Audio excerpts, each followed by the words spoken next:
Hey guys, so today, bit of a different video from what I've been doing recently. I've been doing a lot of reviews recently. Some have been okay, others have been horrible, like that Diceling review. So sorry about that. But today we are going into a different subject, and that will be my Holy Grail figures.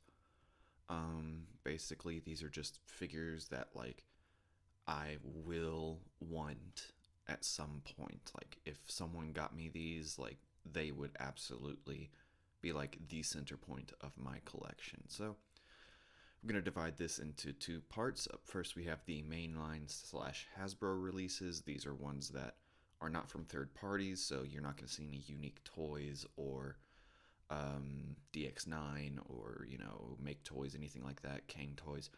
That will be in the later part of the video where I have my third party Holy Grail figures. But as far as mainline figures go, we're going to start with number one. Last Night Voyager class Megatron, and I specify Voyager class because the Voyager class is infinitely superior over the Leader class. Sorry, one second.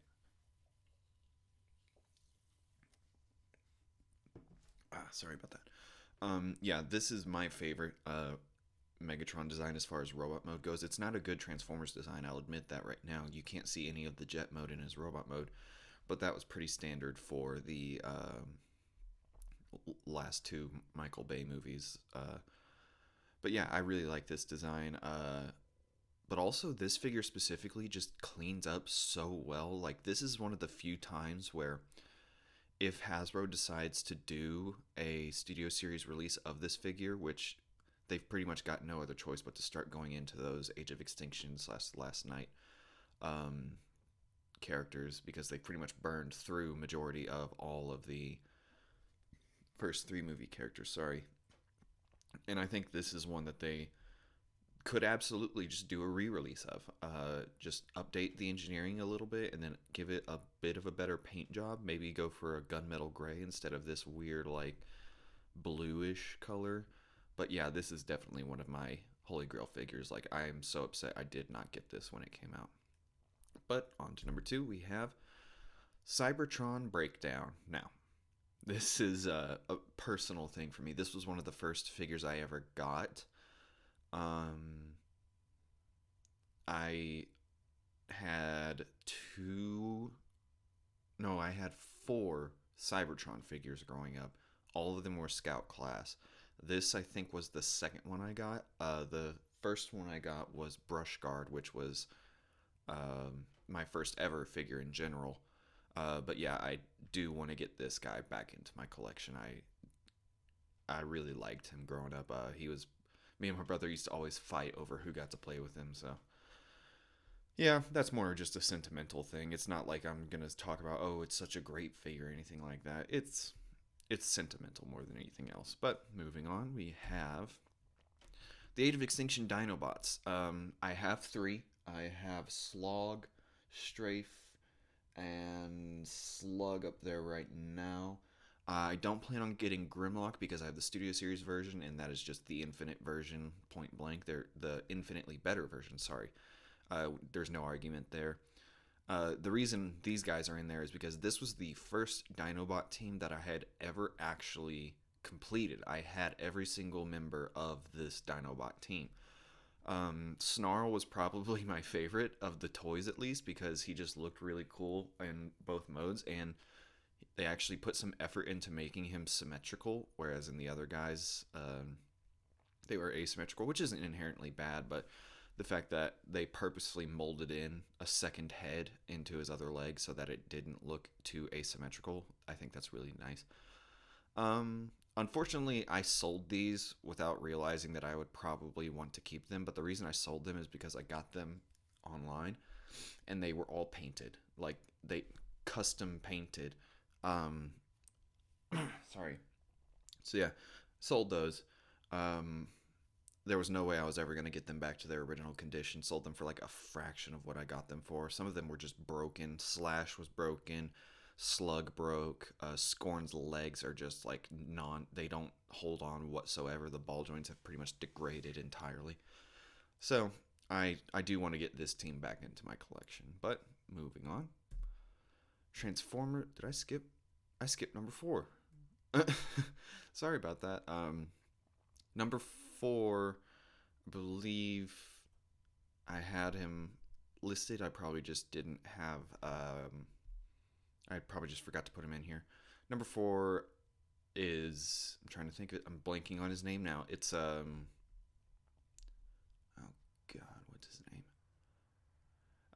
I'll if I remember it, I'll get back to it. But we'll say this is number four for now. The Transformers Prime Viacon. This is one of the best mainline deluxe class figures ever. There's no arguing that.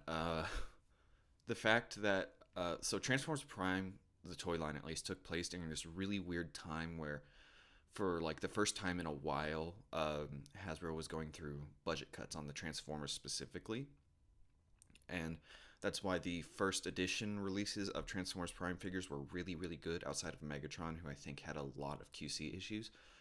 And then it went into the RID line, and it was very concerning because like objectively the RID releases had been weaker than the first edition releases. And then Wheeljack came out and he was really good, and then this guy came out and he's the best deluxe in the entire line, like including Beast Hunters and everything like that. They're like, he cleans up so well. He looks so good compared to, or he looks so good as far as like accuracy to the CGI model. This image doesn't really do him too much justice. This was just the only image I could find that didn't have something else in the background. Um, but yeah, definitely want to get this guy. Hopefully, they do. They might do a legacy release. I hope so. It's doubtful, but I hope they do. And now we are getting into third party releases. Number four, or the fifth one, was Mudflap, Revenge of the Fallen Mudflap. I know he's kind of like the poster child for complicated, transformations, but I have Revenge of the Fallen skids in my collection right now. And I don't have, I thought I heard someone come in. And I don't have Mudflap, which I was never able to find him at the time. Skids was the only one on the shelves whenever I looked, so that's my number four, Revenge of the Fallen Mudflap. Third party, uh, majority of the Unique Toys slash DX9 figures. Unique Toys and DX9 are basically the same company. One's like a subsidiary of the other, or something like that. There was no way I was going to fit every single one of them on there. There are a few I don't want. I don't think I want Challenger, and I definitely don't want Perukill. Perukill was the first uh, attempt at a live action figure, and you could definitely tell they were going through some like growing pains as far as that goes, because he's a lot lankier than the CGI model is. But then you get figures like Lahire, their DX9's version of Hot Rod, and you get Dragoon, which is the Last Night Megatron, and they somehow managed to get an almost perfect Age of Extinction Galvatron figure, despite that character having no real transformation sequence and having a horrible design to work with as far as getting a toy made out of it. Oh, good lord. Yeah, but I definitely want to get at least Dragoon, Lahire, and Desperado.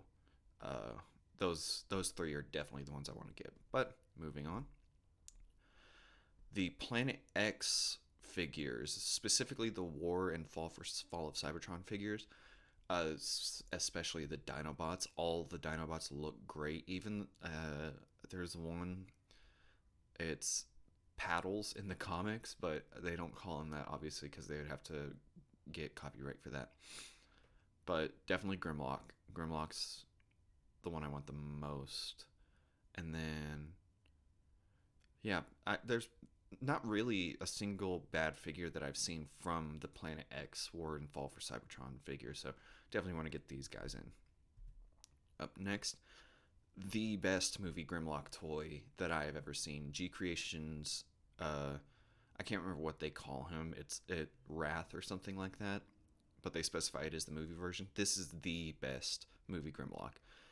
And I own the Studio Series version, and that is the best Studio Series figure ever. I highly doubt they will ever get better than that. This guy blows it out of the water. Like, looks great in both vehicle or vehicle, T-Rex mode and robot mode. Something that the Studio Series figure does struggle with. It doesn't look as good in um, the Dino mode, but yeah, definitely want to get this guy. Love the. I just love how big he is and how imposing he looks, and the fact that he has the single best weapon storage I've ever seen.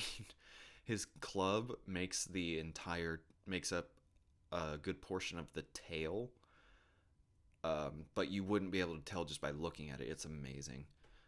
Let's see, moving on.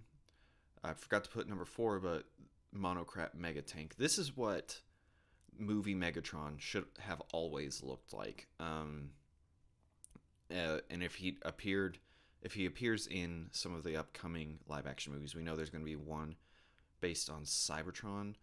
From what we've seen as far as listing leaks, we know that there is, or at least that there production on a figure that is based on a live action movie we have not seen yet is coming out. If he appears in that movie, this is the design they need to go for. There was one that they were originally going to use, and it's like he's got a cape on, and I'm like, the only Megatron that should be wearing a cape is Beast Machine's Megatron. But yeah, this is the best. Like, if this is the best movie Megatron design that we never got to see. That is basically what I'm saying.